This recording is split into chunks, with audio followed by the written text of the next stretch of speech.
The dog was trembling in my arms, its wiry fur prickling against my cheek, while three men circled like wolves. Their laughter was sharp, cutting through the cold evening air, and every step they took closed the gap between us. I had nowhere to run. "Put it down, sweetheart. Dogs don't like liars," one of them said, smirking as he reached out. My legs felt like stone, but my arms tightened around the dog's small body. I could hear its fast, panicked heartbeat against mine, and I swear my own matched it beat for beat. I wasn't scared of dogs. I was scared of men like them, the kind that looked at a girl alone on a roadside and thought it was their business. I opened my mouth to say something, anything, but headlights cut across the dark road, slicing through the scene. A black SUV rolled to a stop behind us. A man stepped out. He didn't yell. He didn't curse. He simply looked at them, tall and steady, his voice low and even. "Walk away." Something in his tone made even the loudest of the three flinch. One of them muttered something under his breath, but they backed off, peeling away into the shadows like smoke on wind. The stranger turned to me. His eyes were calm, almost too calm, like nothing we'd just witnessed had surprised him. "Are you hurt?"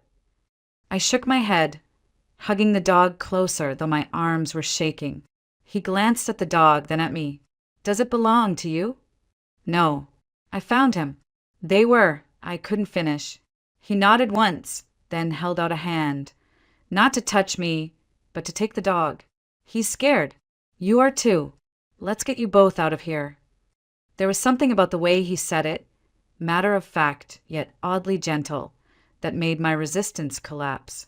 I followed him to the SUV, still holding the dog because I wasn't ready to let go. Inside, it smelled like leather and faint coffee. Warmth flowed from the vents, chasing away the chill that had wrapped around me for days, maybe weeks. He adjusted the mirrors, started driving, and for a while neither of us spoke. Only when my hand stopped trembling did he ask, "What's your name?" "Jenna. Jenna Myers." "I'm Ethan Cole." He didn't look at me, eyes fixed on the road. "Where were you headed?" The answer cawed in my throat. I had nowhere. Not anymore. Just away. He didn't push. He didn't even glance at me to judge my vagueness. Instead, he pointed to the dog curled against my lap, already asleep. "You keeping him?" I almost laughed, the sound rough and uneven. "I don't even have a place for myself, let alone for him." "Then maybe tonight you both do," he said simply, taking an exit off the main road. The highway lights faded as trees gathered around us, tall and whispering. I glanced at him, unsure why I trusted a man I'd just met, but the fear I'd felt minutes ago was gone, replaced by something stranger, a fragile kind of safety. We pulled up to a gated property. Beyond it, a house stood like a piece of glass, dropped into the wilderness, modern angles, large windows, and quiet power. He opened the gate with a remote and drove through. "You can stay in the guest house. It's separate from mine. No one will bother you there," he said, his tone more factual than kind, as if kindness was too obvious to name. I followed him inside, clutching the dog, stepping into warm light and polished wood. For a moment, I couldn't speak. I had been ready to spend the night on a bench at a train station, and instead, I was standing in a stranger's guest house, safe. "Lock the door from inside when I leave. Tomorrow we'll talk about what you need. Food's in the fridge, towels in the bathroom." He set a set of keys on the counter, then paused. "You look like someone who hasn't had one good night's sleep in a long time." I swallowed hard, not because he was wrong, but because it felt like he'd seen straight through me. "Thank you. I mean it." He nodded and walked out, leaving me with the quiet hum of heating and the soft breathing of the dog now curled on the floor. I slid to the edge of the bed, hands still shaking, but for the first time in weeks, it wasn't from fear, it was from relief. I didn't know who Ethan Cole really was, or why he'd stopped for me. All I knew was that, for tonight, I wasn't alone, and that felt like a miracle I hadn't earned. When I finally closed my eyes in that guest house bed, I thought sleep would come fast. But it didn't. Memories have a way of creeping in when the world goes quiet. I wasn't running away because I wanted adventure. I was running because I had nowhere left to go. I grew up in a small apartment above a hardware store. Just me and Mom for most of my childhood. Dad left when I was 5, no dramatic farewell.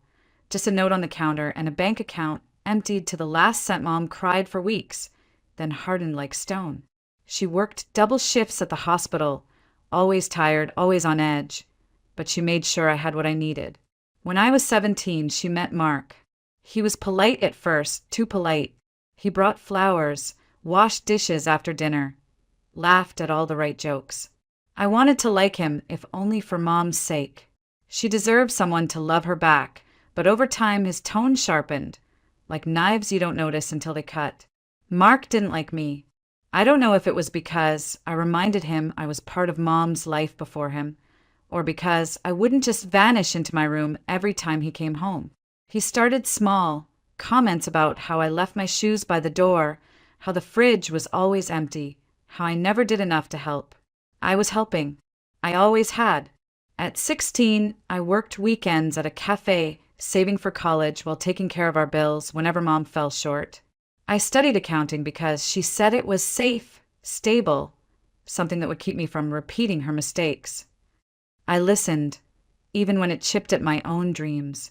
I loved art, pencils, charcoal, color smudges on my hands, but I buried it. I buried me. When I turned 21, I thought things might finally settle. I'd finished community college, lined up interviews, paid off some of Mom's medical debt without her even knowing. But Mark was still there, still picking at every thread of my life. The last fight started over something so stupid it almost feels unreal now. I'd made dinner, pasta, nothing fancy. But apparently I used the wrong pan. He shouted. I shouted back. Then he said the one thing I can't unhear. You're just like your father, useless and ready to run when things get hard. I froze. Mom didn't. She slammed her hand on the table and told me to apologize to him, as if his words were truth carved in stone. I grabbed my bag, threw in a couple of clothes, my sketchbook, and what little cash I had. Mom followed me to the door, eyes wide, mouth open like she might say something, but she didn't. She just let me go. I took the bus to the station and bought the cheapest ticket north, thinking maybe Dad would take me in, even after all these years. I'd heard he was in Washington, working some seasonal construction job, living with a new family. I didn't have his phone number, only an address scribbled on a Christmas card he once sent when I was 13. When I finally got there, tired and freezing, a woman opened the door. She had 2 little boys clinging to her legs, hair messy from a long day. She looked at me like she knew who I was. And then she said it, he's not here. He's up north, weeks at a time. And honestly, he's moved on. I'm sorry. She was kind enough to let me sleep on their couch one night. But in the morning, she asked me not to come back. It wasn't cruel, just final. So I kept moving. One town to the next, looking for anything. A job, a couch, a break. Instead, I got chased down by strangers with nothing better to do on a cold evening. And that's when Ethan appeared.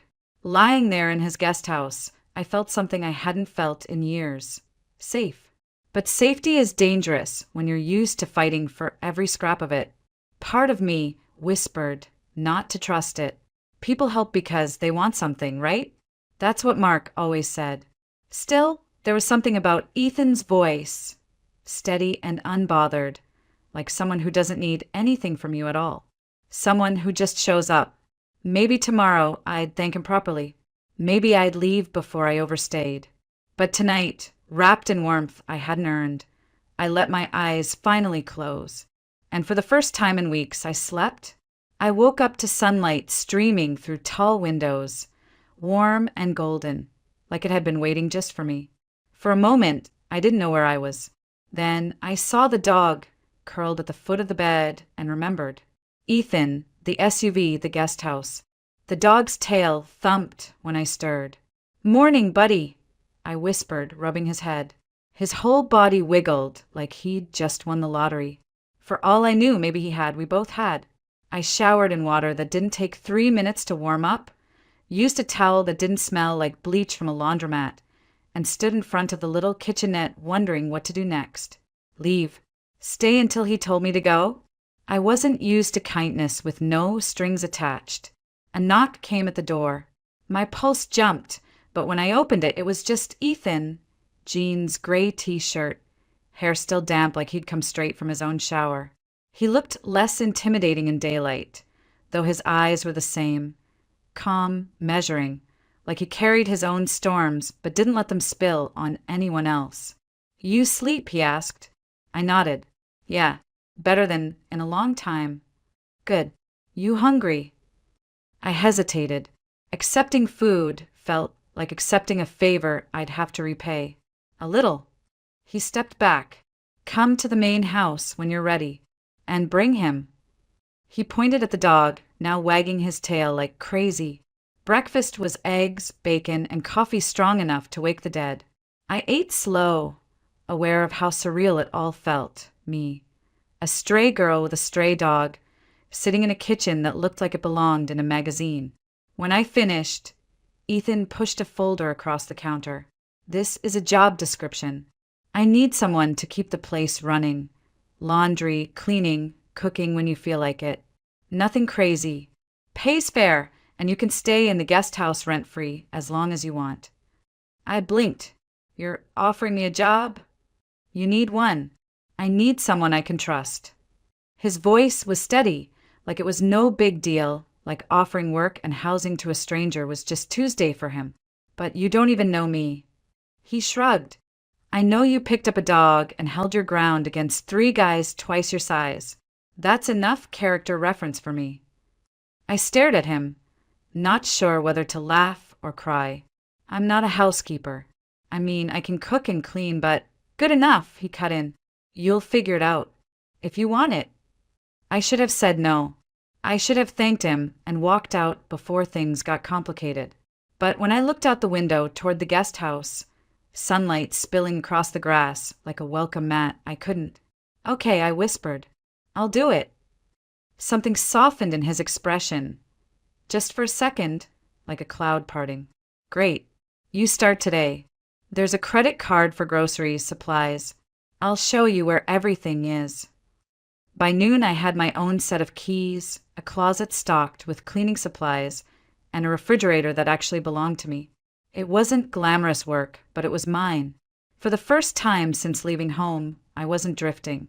That night, after scrubbing countertops and folding laundry I hadn't worn, I sat on the guest house porch with the dog, who I'd named Lucky, and watched the sun drop behind the trees. The quiet felt different here, safe, not lonely. I still didn't know why Ethan Cole had stopped for me that night, why he'd trusted me enough to offer a job and a roof over my head. Maybe he was one of those rare people who helped without keeping score. Or maybe he was lonely too. Either way, for the first time in months, I felt something I hadn't dared to hope for. Maybe I'd landed somewhere I could stay at least for a little while. The first week passed in quiet routine. Morning coffee with Lucky wagging his tail at my feet, laundry humming in the background, the soft smell of pine trees slipping through the windows. I hadn't realized how much I craved ordinary days, the kind where no one yelled, where silence wasn't punishment but peace. Ethan kept his distance, which surprised me. I'd expected some hidden condition, some reason he'd taken me in. But he didn't ask questions beyond the basics, didn't hover, didn't pry. He just let me work. The main house was sleek and modern, but somehow warm, filled with natural wood and sunlight. My favorite place to clean was the glass-walled living room overlooking the forest. Sometimes, when no one was looking, I'd stand there with a cloth in my hand and breathe, just breathe. It felt like standing inside a painting. And maybe that's what sparked it, the urge I hadn't felt in years. I dug out my old sketchbook from the bottom of my bag one evening. The cover was frayed, pages curled from travel, but it still smelled faintly of graphite and old dreams. I sharpened the one pencil I had left and started to draw. First, Lucky curled up on the porch, then the row of fir trees outside, then the guest house itself. My hands remembered even when my mind had forgotten. Lines flowed easily, shapes turning into life. I lost hours to it, so much that when I finally looked up, night had settled over the property and I'd missed dinner completely. The next morning, I found Ethan standing at the porch railing, holding one of my sketches.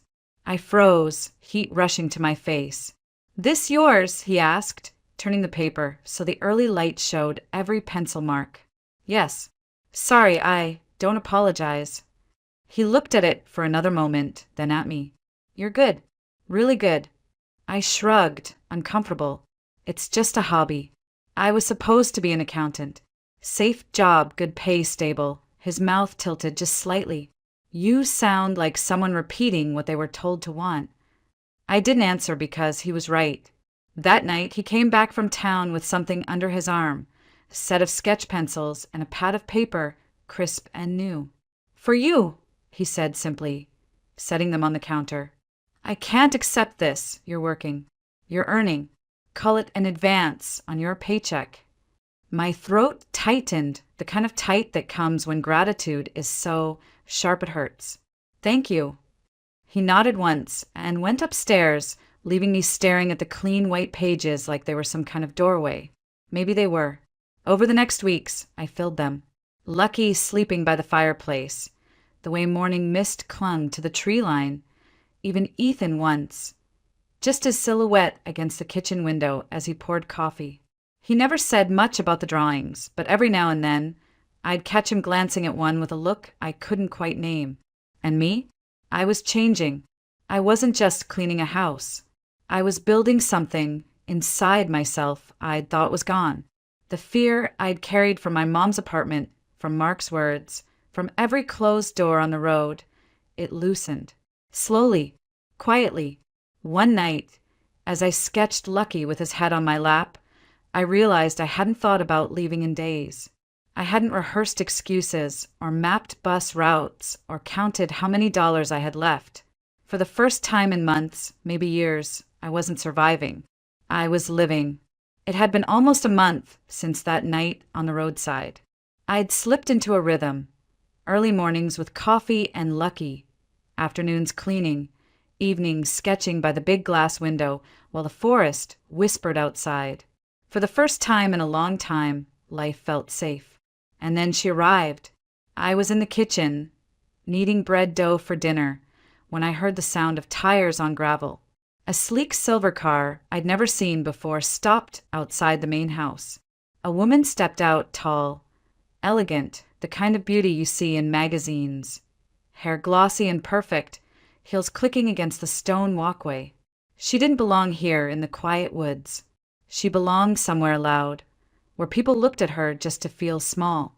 Ethan was on the porch when she approached. I couldn't hear what she said at first, but I saw him stiffen slightly, like someone bracing for bad weather. He led her inside. Something in my chest tightened, an ache I didn't have a name for. I told myself it didn't matter. Why would it? I was just the help, the girl who scrubbed floors and folded laundry. Whatever Ethan's life was beyond this property had nothing to do with me. Still, I couldn't stop my feet from moving closer, pausing just outside the dining room door where their voices carried. "Don't pretend you don't know why I'm here," she said, her tone smooth, almost sharp. "You're wasting your time with her. Jenna's none of your business, Alana." Ethan's voice was steady but colder than I'd ever heard it. "She's living on your property, playing house while you—" She stopped, probably noticing the shift in his eyes.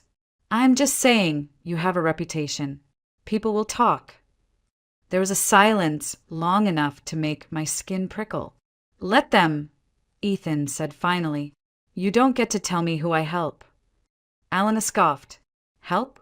That's what you call it." That was enough. I stepped back, heart pounding, and hurried to the guest house before they could see me. My hands shook so badly I nearly dropped the mixing bowl. Help. That's all this was to him? I knew I should be grateful. I had a roof, a job, safety. I owed him more than I could ever repay. But hearing her words felt like being back in that apartment with Mark telling me I'd never be enough. Mom looking away because it was easier than choosing sides. That night, I barely touched dinner. Ethan didn't say anything, though he noticed. I could tell by the way he lingered in the doorway longer than usual, eyes narrowing slightly, like he wanted to ask but decided against it. Later, I packed a small bag, just in case. I'd learned not to stay anywhere too long, not to let roots take hold where they weren't welcome. But before I could zip it close, there was a knock. Ethan stood there, one hand on the doorframe, expression unreadable. "Alana's gone," he said simply. I nodded, avoiding his eyes. She made some good points. Maybe I shouldn't stop. His tone left no room for argument. "She doesn't speak for me. You're not going anywhere unless you want to. Understand?" I swallowed hard. "Why would you defend me? You barely know me." His gaze softened just slightly. "Because I know enough. You work hard. You don't take handouts. And you've brought life back into this place. Don't let one bitter voice chase you out."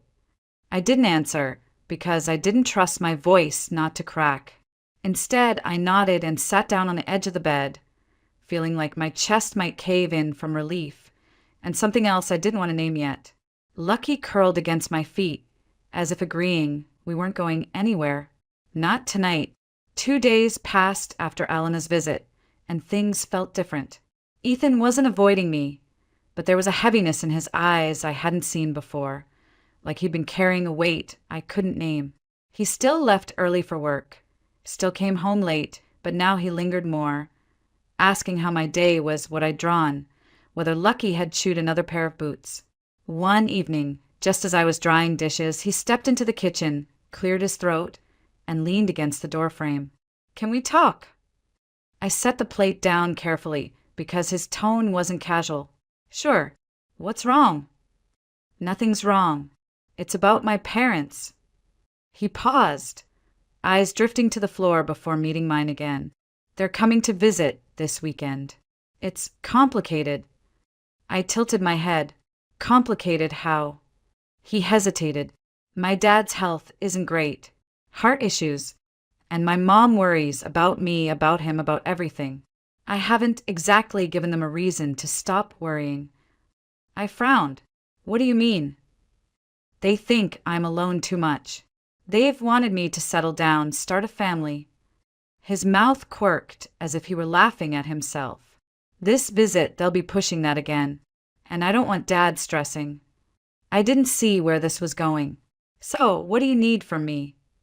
He took a deep breath, straightening his shoulders like he was about to negotiate a multi-million-dollar deal. "I want you to pretend to be my fiancée, just for the weekend." The dish towel slipped from my hand. "You're what?" "My fiancée.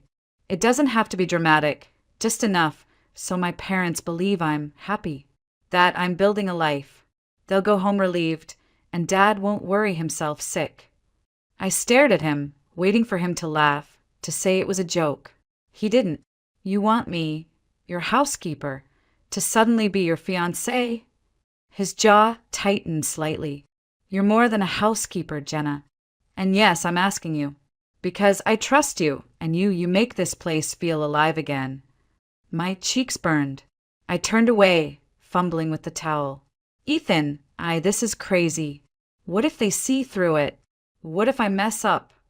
"You won't. You're honest, and you care about people. That's all they need to see."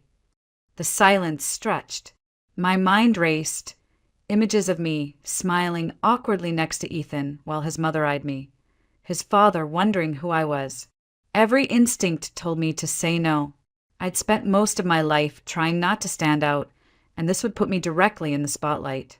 But then I saw something in Ethan's expression, an edge of vulnerability, like he hated asking, but needed to anyway. And maybe, just maybe, I wanted to help him the way he'd helped me. I exhaled slowly. "Fine, I'll do it. But if this backfires, I'm blaming you." A ghost of a smile touched his lips. "Deal." That night, he told me about his childhood, how his dad taught him to fish at the Columbia River, how his mom knitted scarves for every winter, how their tiny house in the coastal town still smelled like cedar and salt water. He hadn't been home as much since his company grew, and guilt laced every word when he talked about it. Listening to him, I realized this wasn't just about keeping his parents happy. It was about him trying to make up for lost time, to give them peace when he couldn't be there as much as they deserved. And I couldn't help but think, this man who saved me on a dark road, who gave me work and safety, now trusted me to save him in return, even if it was just an act. When he handed me a small jewelry box the next day, a simple silver band to make it convincing, my fingers trembled as I slid it onto my left hand. It was supposed to be pretend, but as I looked at my reflection, a strange thought whispered through me. What if it didn't feel like it? The day Ethan's parents arrived, the air around the house felt different, like it had been holding its breath all morning. I stood by the window, smoothing the front of the soft blue dress Ethan had picked out for me, feeling like a stranger in my own skin. Lucky sat by my feet, tilting his head as if to say, "You sure about this?" "No," I whispered back, even though I smiled at him. Ethan walked in, freshly shaven, wearing a button-down I'd only ever seen hanging untouched in his closet. He stopped for a second, looking at me.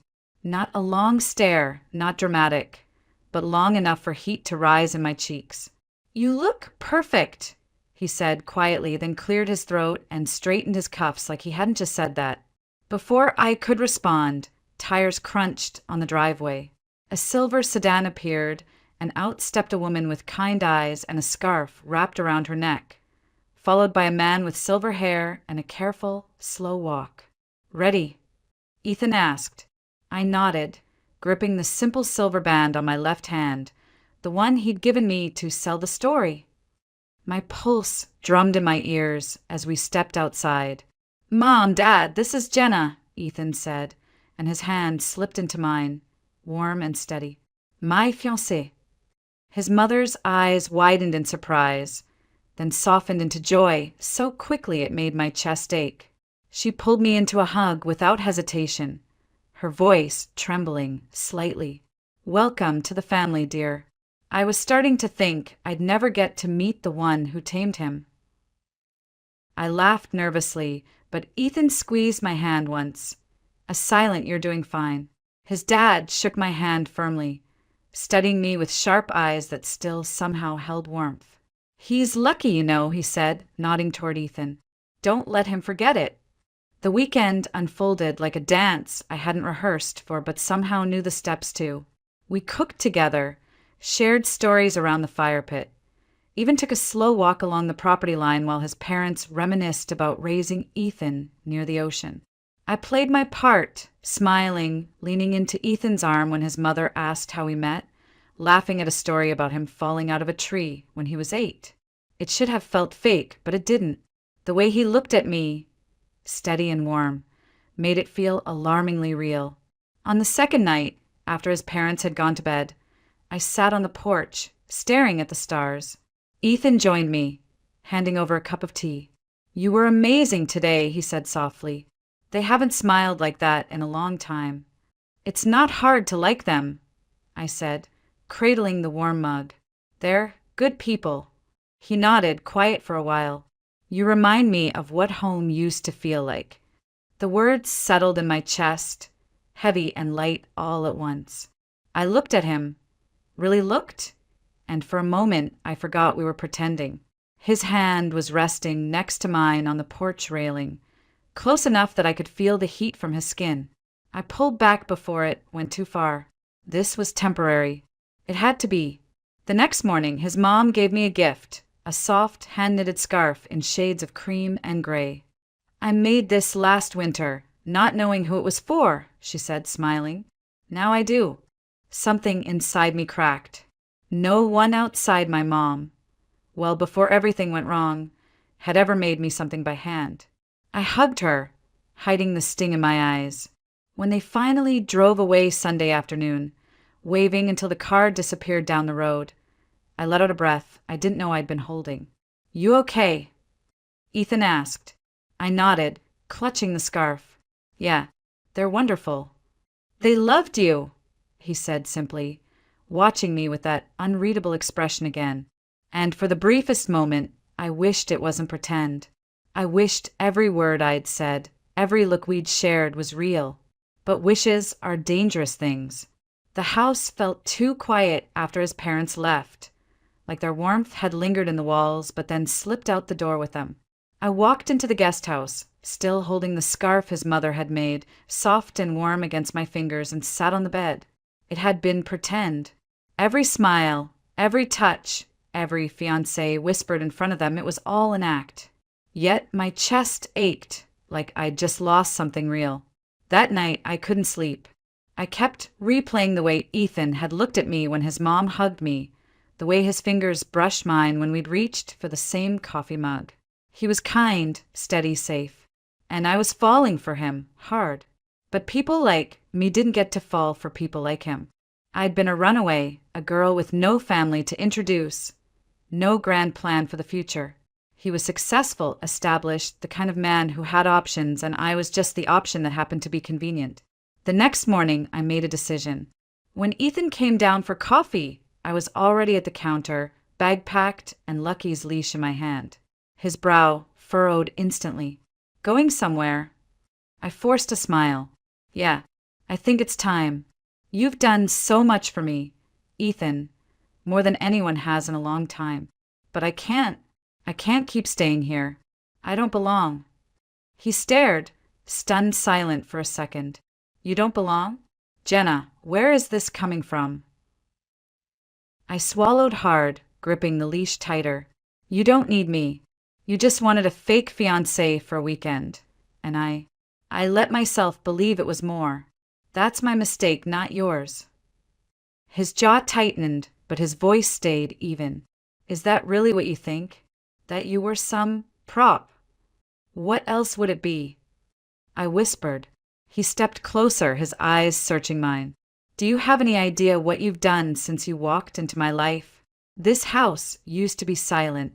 I came home every night to empty rooms and noise only from the fridge running. And then you showed up with a stray dog and a sketchbook, and suddenly it felt like home again. I blinked, startled. Ethan, no. You need to hear this.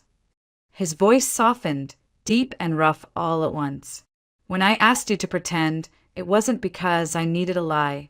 It was because I wanted my parents to see what I've started to feel, even if I couldn't say it yet. You weren't a stand-in. You were you. Something inside me cracked open. I hadn't realized how badly I needed someone to choose me. Not for what I could do, not for what I could give, but just for being me. I felt the sting in my eyes before the tears fell. Why would you care about someone like me? He reached up, gently brushing his thumb against my cheek to catch a tear. Because you're stronger than you think, Jenna. You walked away from a life that crushed you, and you're still standing. You make art out of pain. You care about every living thing you touch, even strays like me. That made me laugh through the tears, and he smiled, soft and crooked, like he hadn't done that in years. Please don't go, he said quietly. Not because I need help in this house. Not because of some fake story. Stay because I don't want us to end. The word us landed like sunlight after rain, warm and startling.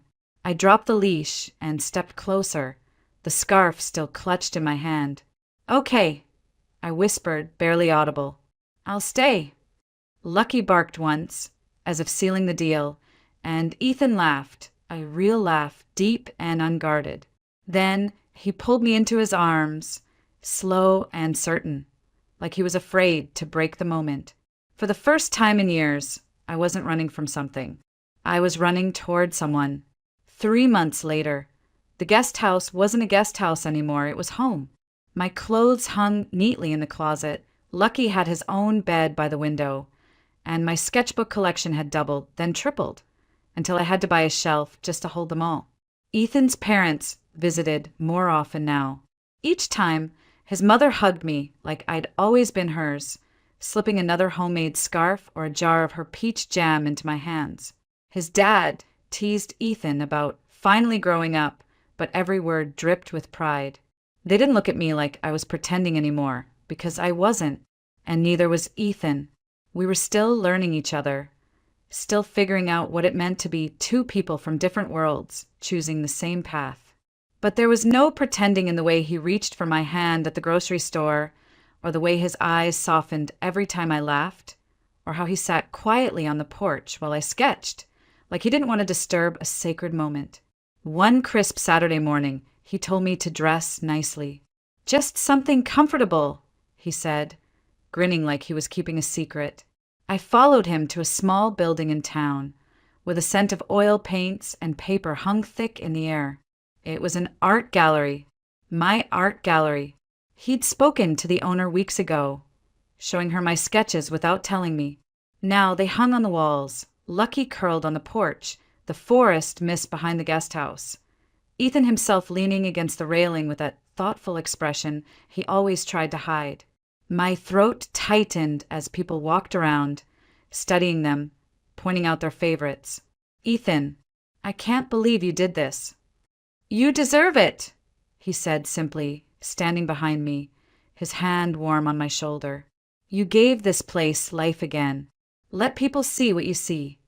That afternoon, a woman bought one of my drawings, a simple pencil sketch of the guest house. I stood there in shock as she handed over the check, whispering, "There's so much peace in it. It feels like home." Home. That word used to feel dangerous to me, like something that could vanish without warning. But now it felt steady, like roots finally finding soil. Later, after everyone left, I stood in front of one last piece, the one Ethan had secretly convinced me to finish for the opening. It showed all of us together, Ethan, his parents, Lucky at our feet, and me, smiling in a way I hadn't known I could. I traced the edge of the frame with my fingertips, heart full. "I think I'm finally done running," I said softly. Ethan stepped beside me, slipping an arm around my waist. "Good," he murmured, pressing a kiss to the top of my head, "because I wasn't planning to let you anyway." I leaned into him, the smell of cedar and coffee wrapping around me like the scarf his mother had made, and smiled. For the first time in a long time, I wasn't wondering where I belonged. I already knew. I belonged here with Ethan, with Lucky, with a life I'd built from the ashes of everything I'd lost. And it was just the beginning.